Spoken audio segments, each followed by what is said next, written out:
ব্যবসায়ী সোহাগ হত্যার প্রতিবাদে ধামরাইয়ে মশাল মিছিল ও বিচার দাবিতে স্লোগান। শাইনি চুলে এখন হবে সব হেয়ারস্টাইল। সিল্কোর দ্বিগুণ শাইনি চুল প্রতিদিন।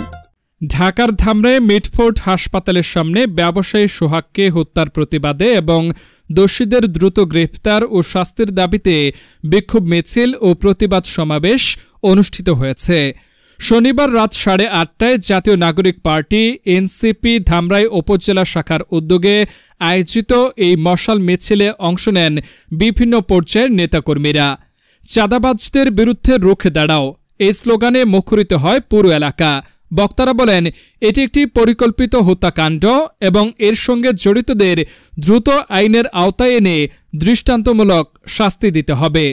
সমাবেশে উপস্থিত ছিলেন আসাদুল ইসলাম মুকুল, সদস্য কেন্দ্রীয় আহ্বায়ক কমিটি, ইসরাফিল ইসলাম খোকন, প্রধান সমন্বয়কারী ধামরাই উপজেলা কমিটি, উজ্জ্বল ইসলাম ও খোদেজা খানম, যুগ্ম সমন্বয়কারী। এছাড়াও ছিলেন আশিক রহমান, কাউসার, লিমান সহ স্থানীয় নেতৃবৃন্দ। বক্তারা আরও বলেন, ধামরাইয়ে আর কোনোভাবেই চাঁদাবাজির রাজত্ব চলতে দেওয়া হবে না। সোহাগ হত্যার বিচার না হওয়া পর্যন্ত এই আন্দোলন চলবে।